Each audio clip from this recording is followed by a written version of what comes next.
Hey there, you're listening to Making Spaces, the podcast about community, culture, and making new connections, hosted by my good Judy, my friend and yours, Sarah Heath.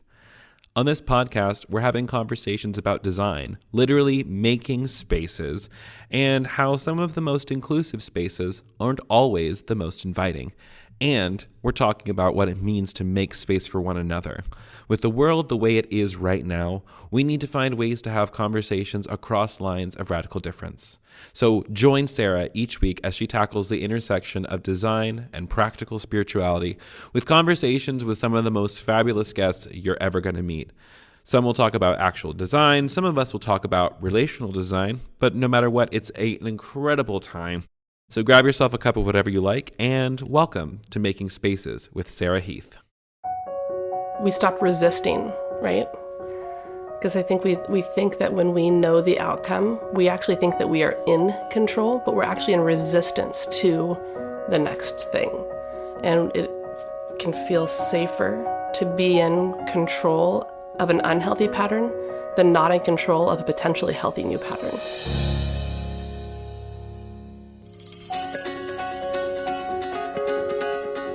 Friends, today I'm excited to introduce to you my friend Elise Snipes. Elise is bringing a lot of goodness into the world. She's a licensed marriage and family therapist. She hosts a podcast called Trailer Cast, and she's also the founder of Radical Wellness Collaborative, which is an online platform for modern holistic wellness. She's also an incredibly dynamic speaker and space maker. I would suggest to you that you might want to have something to write down for this episode because I found myself taking notes and re-listening to the episode a couple of times. So stick around till the end for the inspirational quote and this week's takeaway.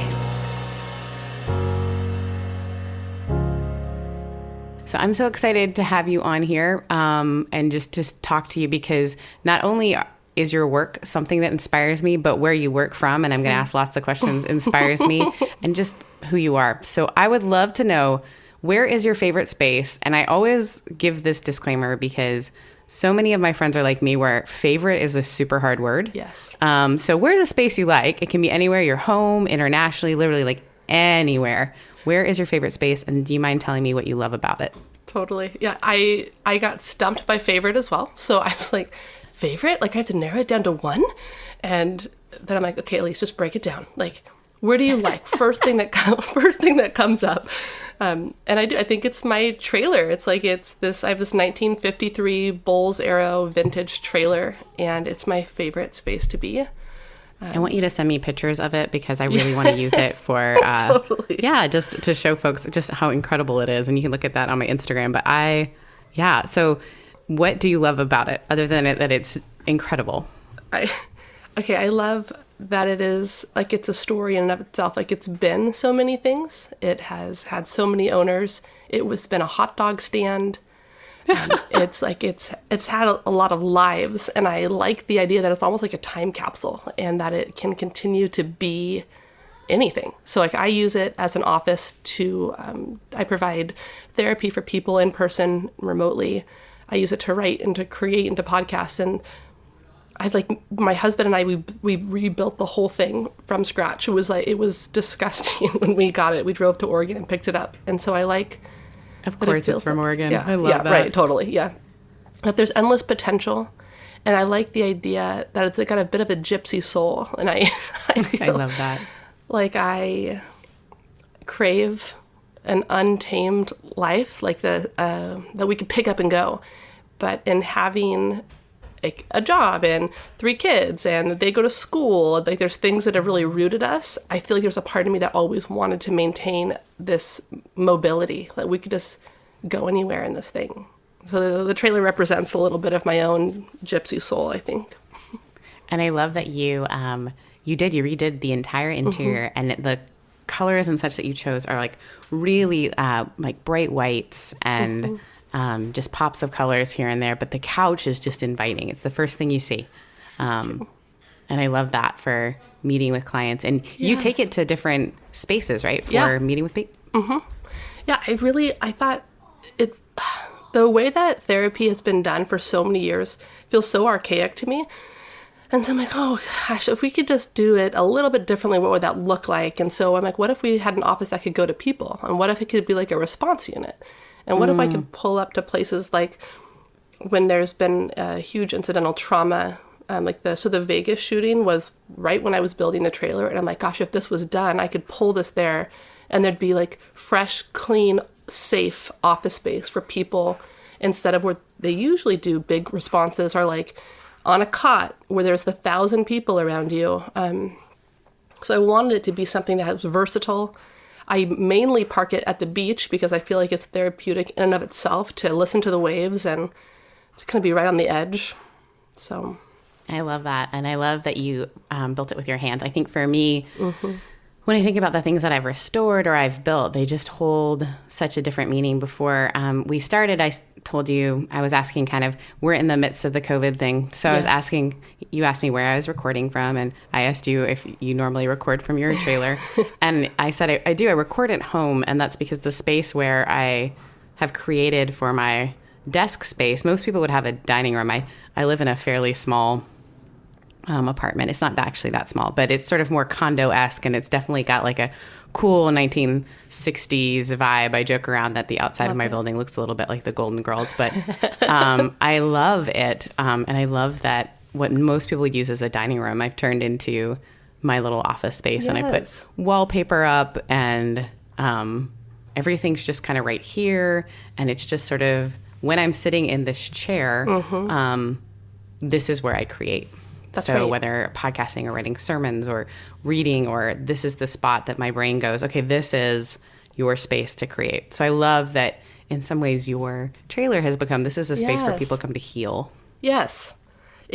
And I identify so much with the work that you do, Sarah, because I feel like there's an external and an internal restoration. There's such a parallel point of, gosh, when I get in there with my hands and we do this work, whether we are literally stripping down this trailer and re-envisioning what it can be, or whether we're doing that with a story, right, in someone's experiences. And if we can take it down to the studs and look and see like what's actually foundationally going on here, and then what do we want it to be? And I think that potential energy, when we think about the way in which we heal, that feels limitless to me. I love to think of it as a room that you're, because I think sometimes we think of ourselves as like a stagnant room. Right. Like there's a room as if like okay, I got to work this stuff out. Whereas like, no, I need to like dig through this stuff and restore. Yes. And I don't have to do it alone.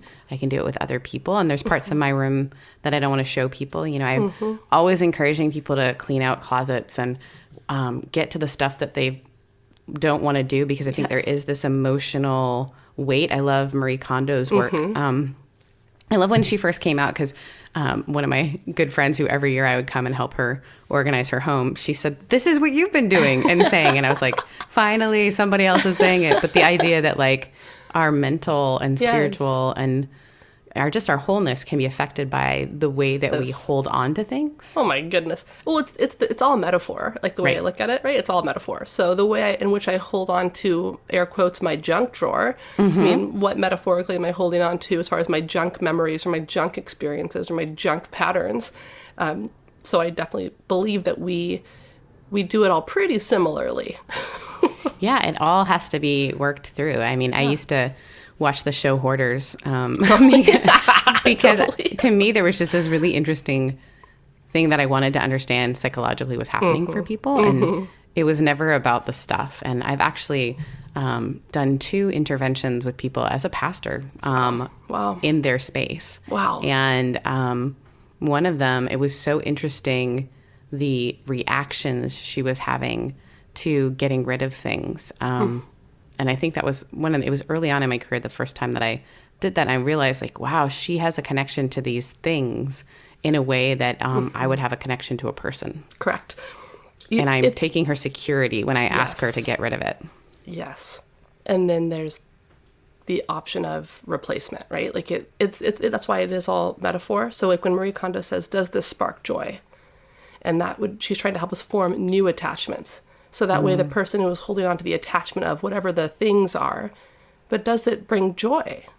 And if not, you can still hold on to things. By all means, hold on to things, but may they be things that spark joy rather than your pain or your emptiness or your lack. Yeah. and then maybe create things that do spark joy. I mean, there's always that moment when you're redoing or remaking or finishing out a space where you're like, this is not what I wanted. Always. Totally. Right? I mean, always. I just, while we've been realizing that we're going to have to shelter in place, one of the things that I had ordered a long time ago is when I first moved into this place, my friend built this amazing bench. This used to be my friend's home, her and her husband, and she had built this really cool bench. And it had pillows, but the pillows had gotten so air and sun and probably airplane pollution where they just were kind of like hard. And I noticed I never wanted to sit outside because it took so much to like clean them off. So I was like, all right, I'm going to order new pillows. And I had spoken at an event and someone sent a gift card to say thank you, which was so kind. So I had this gift card to Amazon. I was like, this is what I'm going to get, these pillows. And it's so funny how I tried, I don't want to even tell you how many times I brought different pillows home and it was like, this is not the right pillow. But once you get the space right, it's almost, there is that metaphor of when you're doing inner work or soul work or even, getting through spiritual trauma, there's a moment where you're like, this is not what I wanted. Correct. And I don't know why we're having this conversation, and I don't believe this could get any better. And I think sometimes when we're looking at a space, there is that moment where you're like, this is not going to be what I wanted it to be. And I remember you saying there was a bunch of stuff about the trailer that didn't go exactly as you guys had expected. Yeah. Well, so the other lens I'm hearing is that's a similar process that happens in birth. There's this moment of transition where it's like, I can't do this. Like, I didn't know it hurt this bad, and I'm probably never going to have this baby. And typically in that moment of wanting to bail is you're right on the precipice of things actually happening. And so I feel that literally, and then I feel that spiritually when I think about the process of deconstruction as well, that we usually go into the wasteland, and it's like, what? I didn't know it would feel like this, and then I'd lose everything, and on and on and on. And then people can abandon the journey. And I think that that's right on the side of the promise. I mean, we're just on the other side of it's time to rebuild. And I think that's like staying the course, like maintaining what I am moving towards, like allows us to say, oh, there it was. I just wasn't there yet. Like we just weren't done. Yeah. And I think there is something to be said about a culture or society that has really, we have revved ourselves up, and we're constantly producing. We have to make and do. And it means that we're sometimes easily like, well, this isn't working out and I need to abandon it. And completely. Because something new, I've got to get something else going. Yes. But there is something beautiful in finishing a project, and nothing feels better. And that's why I joke with my friends. I'm like, just clean a drawer. Just one. Just one. Totally. Because the control you feel in that is like, oh. And the same with redoing a project or making a space. It's like, okay, just do like one part of it. Totally. And that's a hard thing for me as someone who,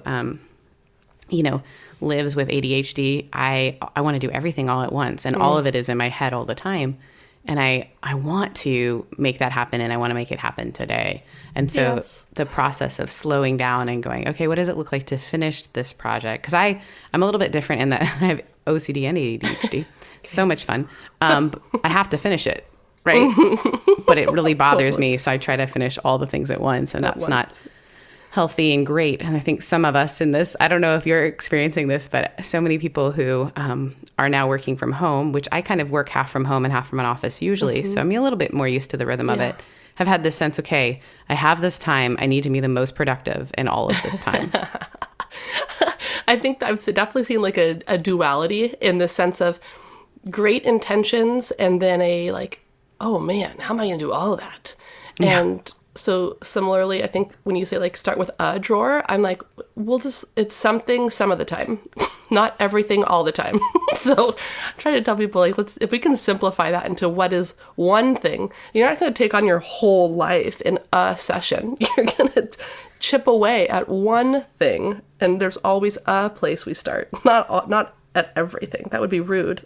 Yeah, it's too hard, and it doesn't make sense to anyone. You almost have to like okay, here's where we're starting. We're going to talk about this. And even in therapy, it's like, okay, kind of bring one thing in instead of all at once. Because truthfully, there's trauma that happens when we, try to get all of it all at once. Yeah. Well, it's like how do you eat a hippo, right? It's like one bite at a time. And like why you're eating a hippo is the confusing part to me. Well, desperate times. We might get there. Yeah. I can't imagine. There's a lot of damage that happens in the healing when we're trying to do things and we're just re-injuring ourselves. That does make me sad. Yeah. And I think exactly when you're trying to do all things at once, even in a space, it doesn't make any sense. And you have to sort of, the other piece too is you have to sort of start with, I'm going to take everything away to start again. Completely.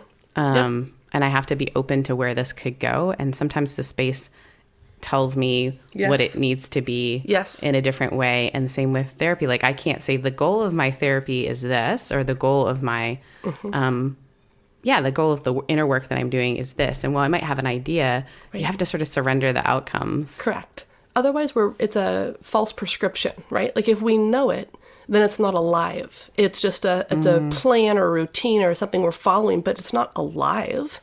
And what we do, the work of healing, is alive. It has a life of its own. So we can't possibly be that in control of it. Well, and we draw our own conclusions. I was recently speaking to a therapist, the therapist I see actually, and I said, I know how this is going to go. And I listed all these painful things in this sort of trauma circle that I've been in before. And I'm like, I know this one and this is how it ends. And she was like, yeah, but what if it doesn't? Yeah. And it was kind of like, great point. Because what if it doesn't? And that felt incredibly hopeful. I call it the theology of because I love the story of Joseph from the Old Testament. I always use it as the example of, Joseph tells, if you know the story, if you're not a person of faith, it is essentially the story of a brother who has dreams and he thinks they're about him and then goes through all these things, like literally Joseph Campbell's hero's narrative, to get to the point where he actually does save his family and his entire people group.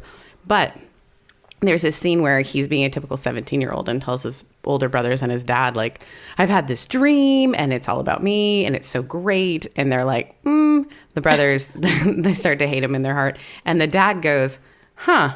And that's literally what he says. And it says he ponders in the heart, which is the same words that were told in the story of Mary that she says before when she finds out she's going to have Jesus, which is, So I think sometimes the idea of looking at our own lives or our own things and go, is kind of the most faithful we can be when we decide the outcomes or we understand how things are going to go. We really sort of, we aren't faithful to the story. That's so good, Sarah. There's we stopped resisting, right?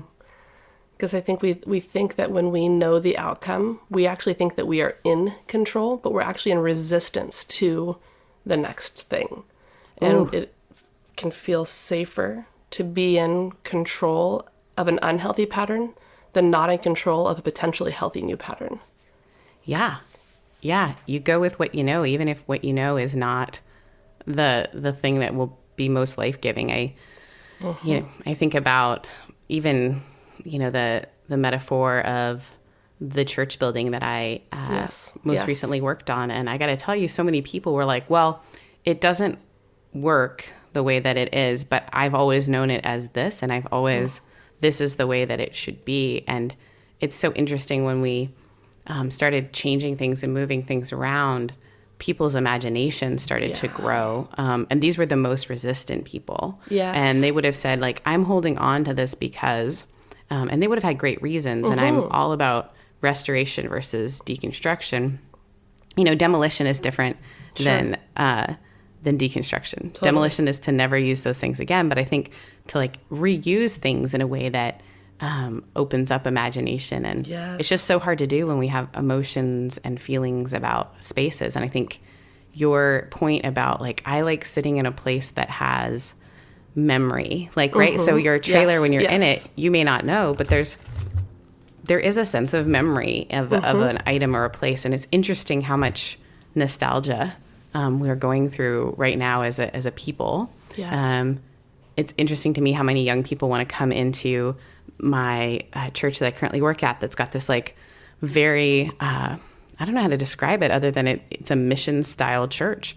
And for some people there's been baggage around, if they grew up Catholic or they grew up, whatever their church background was. And so they're used to buildings like this, but they didn't have a positive experience. Correct. They bring that in because they're assuming they know what that place is going to be. So if we can like just shift the way it looks. So yeah, there's familiarity, but there's newness. Right. There is that like, oh, this place has memory, but what if like I could be part of that story? Yes. We're going to take a brief break from this conversation to listen to some messages from our sponsors that make this podcast possible.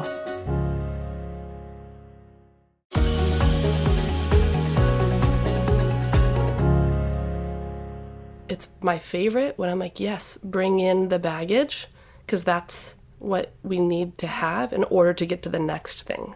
And I think people think that they're supposed to check their baggage at the door because it's not appropriate or it's not good or it's not just right. I'm like, no, bring the triggers in, bring in the memories, bring in the things that bothered you so much about that old place or that old person. Like that's what the building is here for. And then there's an and that, and you're going to see that, oh, it's not that old building. It's not that old person. This is a new thing. And then they merge. Yes. And I think, again, it's that going back to feeling like, okay, I can let go of what I thought this was going to be in order to make room for what could be. It's the idea of cleaning out a closet and getting rid of all the clothes that you thought were going to fit. Or letting go of something that you thought was going to be the thing and you realize it's never been the thing. It's the feeling behind the thing. Totally. It's the sparking the joy or figuring out what joy is. Even the word joy for me is I don't know what I'm a joyful person. I think I laugh a lot, but I don't think I know what sparking joy until I sit and think about, okay, what does joy feel like in my body, in my mind? Because it's so hard. We're so disconnected from all of those things. Totally. I know how to enable anxiety. I'm like, that's what that anxiousness, I know what that feels like. You like nailed it. One of the things I wanted to, I so love talking to you. So I'm so excited I get to do this, recording it. But you have created this incredible new way of doing therapy, not just because you do it in a trailer, because you've actually joined together some folks and you've started a collective. Can you tell me a little bit about that? Because I think this is making space for people emotionally and physically in ways that have never been done before. Yeah, totally. I think I tend to want to create out of things that I'm hungry for. And I was like, I wish that like my therapist, my spiritual director, and my Enneagram coach could all get together and like work on my behalf. And so I started. You guys figure this out. Yeah. You do the work, dang it. I brought you my story. Now you figure it out. Tell me what to do. So I think that there's so many like pots we dip into when we're trying to work on ourselves. And there's a fissure between those different resources because we don't typically see spiritual direction in the same house as therapy, and therapy in the same house as church, and church in the same house as Enneagram. And so wanting to gather a table of people that are resourced experts, I believe, in their field. And so we work holistically on behalf of every person that we work with. So someone comes in and they're looking, and we all work online. So you work individually with each one of us, and then we work collectively for you. So kind of what that means is if someone had wanted to come in and they wanted to understand their Enneagram type, then they are going to be working with an Enneagram coach.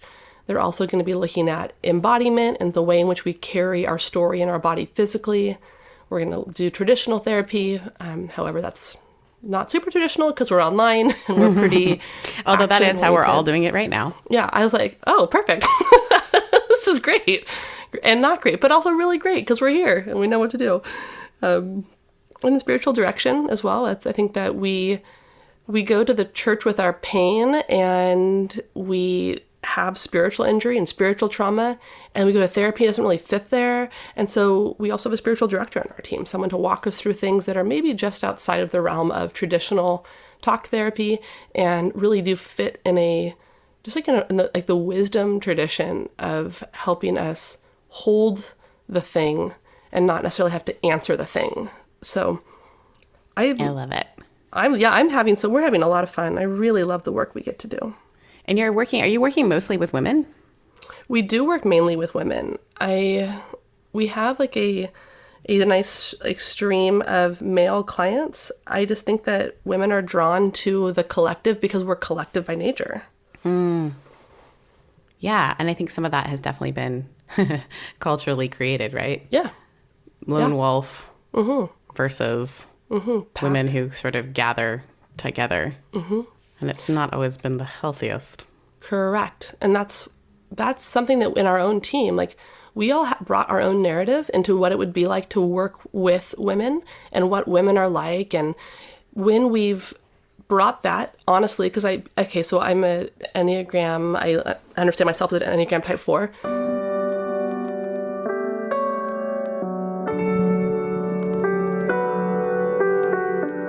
And I lead with authenticity and in the sense of we have to put our real things on the table here. And I think that's scary for people to be led by a 4 because it's like, I want the real thing, even if you think it's messy and ugly and gross and the worst. I'm like, I want it because it's real and that makes it beautiful and perfect in you. And that's what I need. And so I think that has created this like unconventional storm of rubbing off the old narrative of how we understand women and how dangerous they are or how self-sabotaging they are or how all the stories that are there. And we've like built this new way of being together. And I think if nothing else, like radical wellness has been just as much for the team of women as it has been for the people who have like used us as a resource. Oh, wow.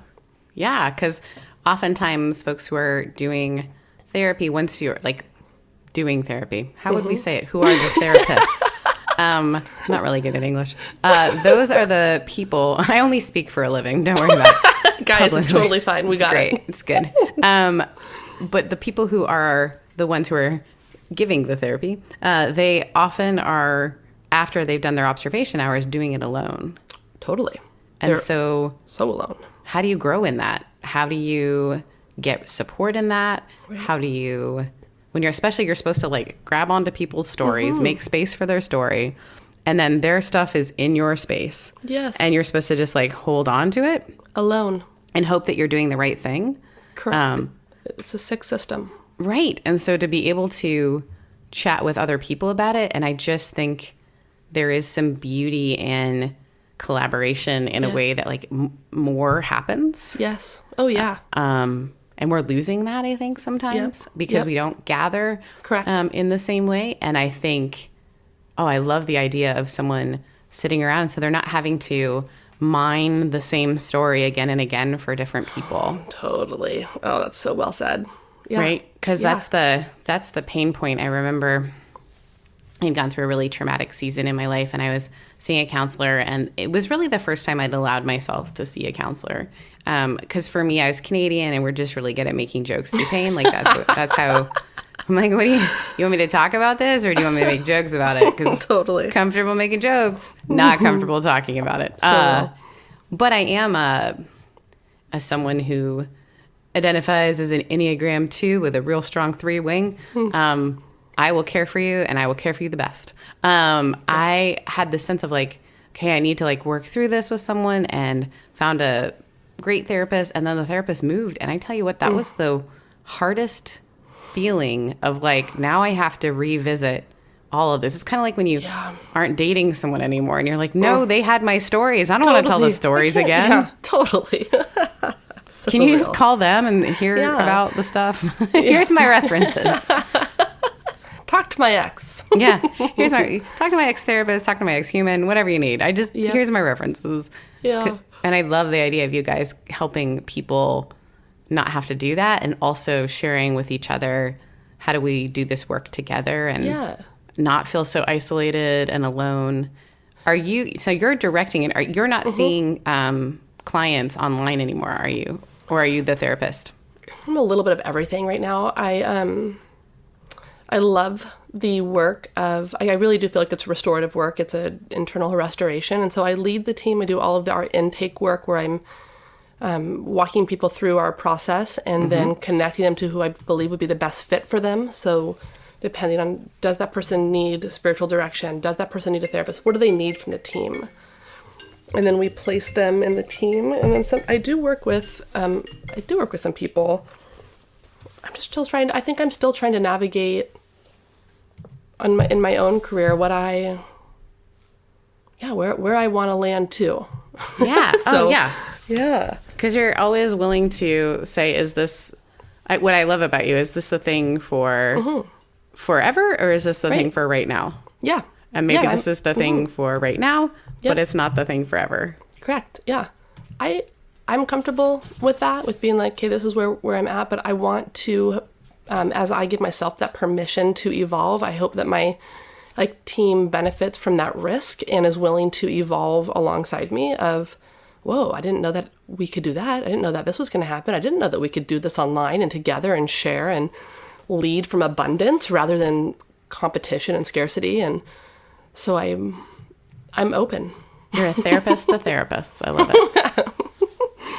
I think there is something to be said about the helping profession where we try to be a little more victorious and like, I don't have those things of like, I'm not in competition with other people, but we are, right? Everyone, we are. I think it's a way in which we move in the world, right? If we judge it, I think that's when we begin to give it poison or something. Right. I love a friend of mine. I was sharing that someone that I dearly love, just love her work, love everything she does. But it's been really hard for me because a lot of the spaces that I used to be able to speak into or was invited to speak at or have wanted to be invited to speak at, this person, it's almost funny. It's like always gets invited before me. And our work is very different. But I was sharing this with a group and I had this moment where I was like, oh, I really like them. It's more that I'm recognizing something in myself. Like it's information, it's data. It's helping me understand oh, that's a passion that I have. Mm-hmm. Yeah. Yes. What does that, just because they're doing it. I mean, I had that thing when I got in your trailer the first time. I was like, I love this trailer.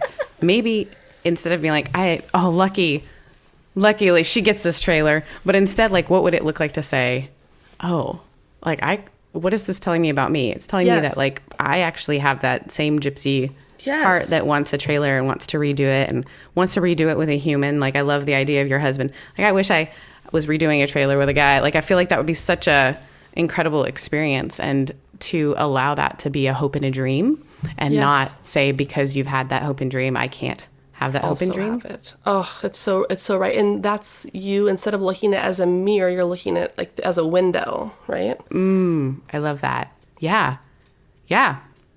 I think sometimes too, when we talk about the idea of, space makers, because I've been trying to explain to people what I'm doing. I have this idea about how we make actual space for each other, physical space, how we, not social distancing, but how we actually change a room or make space in a way that welcomes people into proximity and relationship. Yes. But also the work that we do to make space for people's stories, make space for people's pain, make space for people who are different than us. And some people are like, oh, I get it. Yeah. And some people are like, what?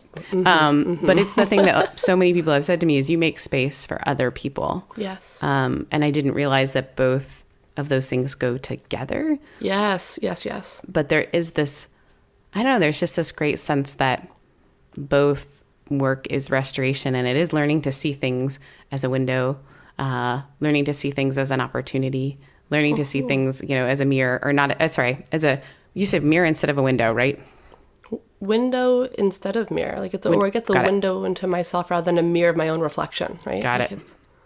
Yeah. Or the idea of there is not enough room for you. I think sometimes when people are harshest about spaces, I think about, people who have not wanted to make space for other women or haven't wanted to, oftentimes we're told women are hardest on women because we are afraid that there isn't enough room for us. Yep. And that's the story told to us as that is what's told. Right. If they're doing it, you can't. And I just think that there's such an opportunity for us to make space for each other in just such a lovely way that says there's room enough for us everywhere. There's room enough for all of us. We can all fit in this story together. And I even think as we're going through all that we're going through, where we're having to learn how to make space in our own homes and learning how to do all the things that we're going through during even this epidemic, we're really learning to make space for other people that need us to be away from them because we could cause them illness, whatever it might be. And some people's reaction really is this idea of there isn't enough in the world, and so I need to grab mine. Even the idea of like hoarding all the toilet paper, whatever it is. I mean, that really is a metaphor for how sometimes we treat the world. There's not enough out there, and so I got to grab what I can. And that's just a really isolating experience. I know. I feel like our social conscience has been reduced, and when we see like the volume dial turn up in chaos, then I think like scarcity goes right along with it, and then people like lose any other frame of reference for others. It's like solely self-pres. Yeah. It's sad. And then other people can do the thing where they go, I don't want to think about me, so I'm going to think about everyone around me and how can I take care of everyone's needs. And I found myself like in the midst of that when all of this started, where I'm like, all right, who needs what? Who can I check in with? Like, how do I? And then you have to pause and go, oh, am I okay? Wait a second. Do I have what I need? Yeah. Well, that's another form of self-pres is I can avoid my own pain by making sure I'm taking care of everyone else's. Right? Yeah. And so depending on which seat we mainly sit in, then we have different ways of escaping ourselves in order to, like in the name of goodness, like in the name of service, it's just self-forgetting. Oh, yeah. Yeah. I keep saying I love, but it's true. I love so much about that idea of letting ourselves have some grace in the midst of things, and then therefore being able to have grace for other people in the midst of it. Different people react differently to whatever it might be. Different people react to trauma differently. A lot of times when we're having to be a gathered body, whether it's a church or a community or however we're making space for other people, again, we have to surrender the outcome of how they're going to experience that. I learned that early on working with deconstructed people, that things would trigger people that I was like, that, what? That thing? Yeah, How does that trigger? What? Yep. And so there were two options, either to be paralyzed and not do anything or change anything, or to like kind of create space in a way. And I think I first heard Hillary McBride say, but I'm not sure. Hillary's a therapist, but the idea of brave space. So the places where I'm willing to say, ouch, that hurt me. And then you say, oops, I'm sorry.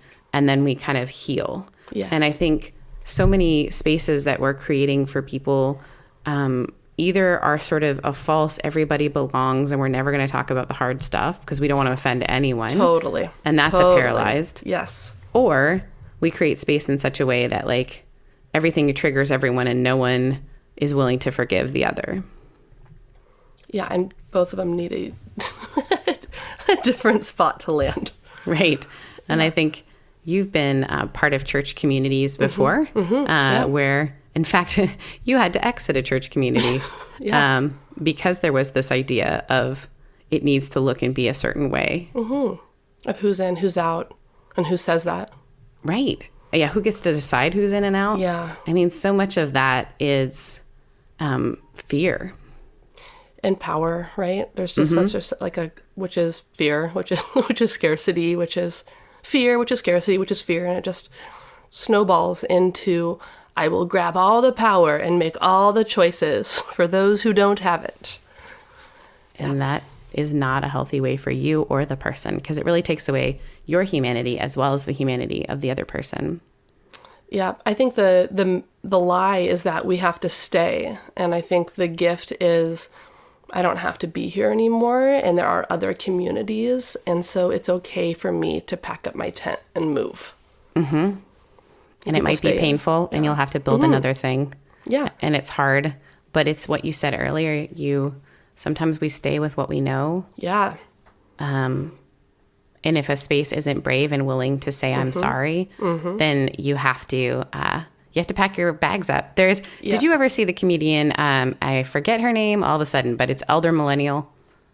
Oh, I haven't. Oh my goodness. It's so good. As an elder millennial, so good. And she talks about dating as an elder millennial, dating in your late 30s, and how you like bring your baggage and you meet someone, then you're like, oh, I think I'll unpack my bags here. Right. And it's really, you stay with the person that's okay with the stuff you unpack. Yes. You know, I know who you're talking about. I see her in my mind's eye. She's amazing. We will look it up. I'll put a link in the show. Watch it, everyone, especially to understand those of us in that age bracket. Totally. There is this real sense of spaces need to be willing for you to unpack your baggage. They need to not demand that you do it right away. They need to do it in a way that, just allows people to have their baggage, bring it, because we all have it. Yep. Look at it, and at the same time be okay with each other's baggage, you know? Yeah. And then to be able to acknowledge that if that's not happening, it's okay to say, this is not a safe space. Or I will not be complicit in creating spaces that aren't safe for everyone. And I think that we think that spaces, nominally churches, are supposed to be safe, or a therapist's office, that they're supposed to be healthy. And it is also true that therapist offices are not always healthy and that churches are not always safe. And if you experience that, you're not the one who's wrong.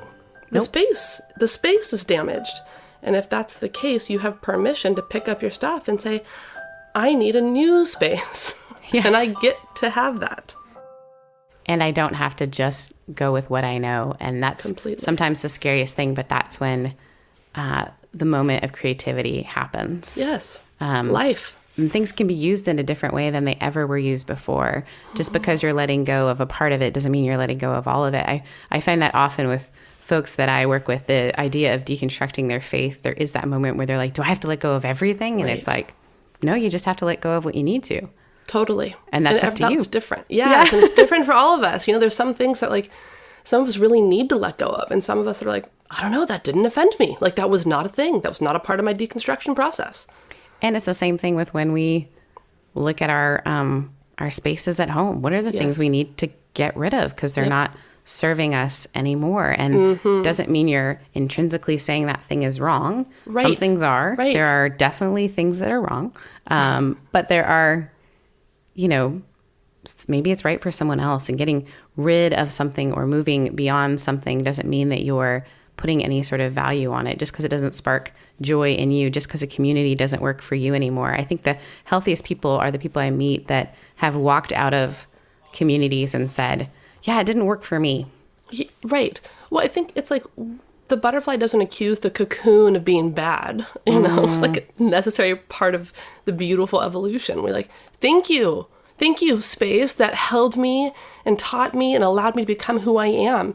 And I'm going to fly now. Oh, that's beautiful. Yes. Yes. I am so grateful for that. I love that you have this. I just have this vision of you in that trailer, driving around, helping people unpack their bags, inspiring them. It's a weird time to be in, but it is an incredible time to have opportunity for us to look at how do we do community differently. Big time. What does it look like to build spaces that can maintain distance? Correct. Especially now. Oh, now more than ever. Yeah. I am so grateful that you were willing to get in your closet and talk to me, because I know that you have children's at home. Thank you. And in the middle of it, hopefully we'll be able to take it out, but my phone rang because I'm, still in a working office. I love it. I would love for you to just share, if you don't mind, one tangible way that people can make space for others. And you've shared lots of great ideas, but what do you think? Yeah. What comes to my gut is be willing to go first.